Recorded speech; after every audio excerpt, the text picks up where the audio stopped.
Hi, I'm Brenda Quintana, and today I'm going to show you how to use your Big Shot to create no-sew appliques that you can iron on your fabric projects. The supplies you'll need are an iron, an ironing board, your Big Shot, your favorite steel roll dies, some Wonder Under. I have used heavy-duty Wonder Under, fabric in coordinating colors and patterns, and something to iron your appliques onto. Here I've used 100% cotton tote bags. You may use something else if you wish, just make sure it can take the heat of an iron. Okay, let's get started. Start off by ironing a piece of your fabric flat, like I have already done. Then you'll need to cut a piece of Wonder Under, slightly smaller than your piece of fabric. Have a look at your Wonder Under. This is the rough side and this is the smooth side. You'll need to place the wrong side of your fabric, that's the back side of your fabric, against the rough side of your Wonder Under. Then you'll just want to flip this over.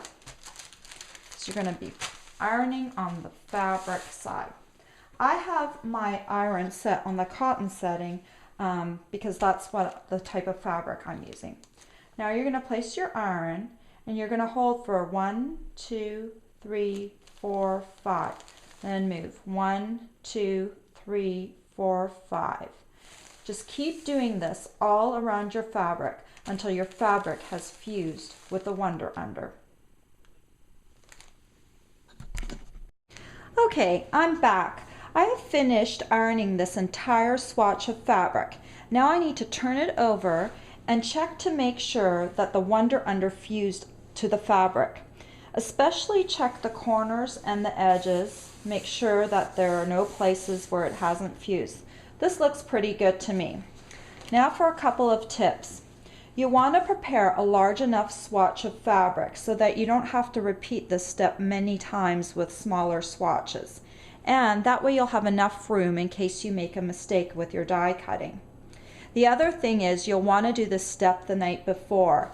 It makes this layer of paper so much easier to peel off after you have done your die cutting. I have tried doing it both ways and waiting makes the peeling so much easier.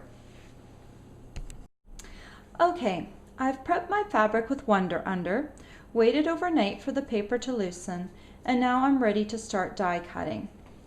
I'm going to be using this Stampin' Up! Blossom Party die.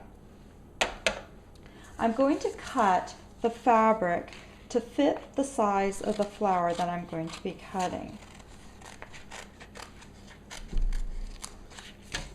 I always place my Wonder Under the paper side up on my die surface. And I'm going to tell you in a moment why I do that. And then I'm going to run the die through the Big Shot machine. I'm going to take my fabric piece off. I'm going to gently just try and remove it. I'm doing it gently just in case there are any threads hanging. I can use my paper snips just to snip them away. Just do it gently. And there you go, a perfectly die cut flower. Now I'm going to tell you why I like to always do it Wonder Underside up. This is especially important with alphabets. This is one of Stampin' Up's alphabet dies. This one's the big alphabet simple letters. And I'm going to cut out the A using this swatch of fabric. Again, I've placed the Wonder Underside up. I'm going to put this in Big Shot. And I'm going to run it through.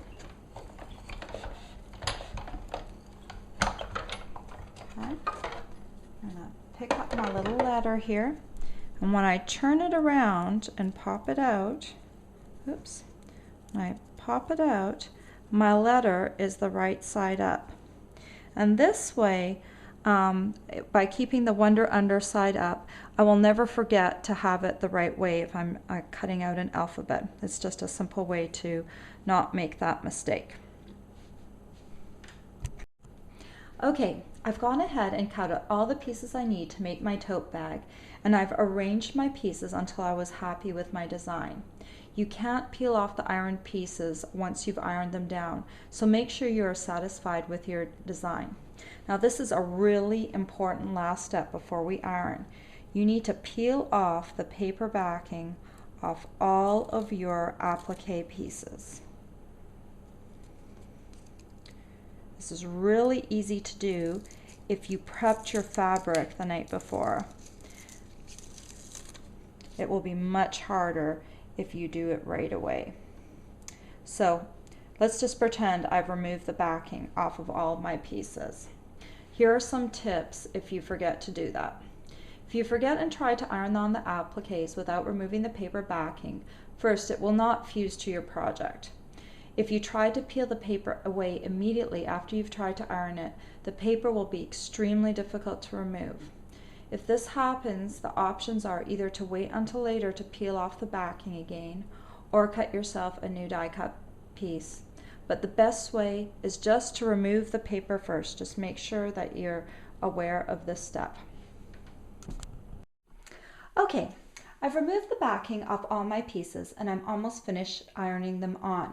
I just have this flower in the corner left to do. If you're using a thin fabric, you can do 2 layers at the same time.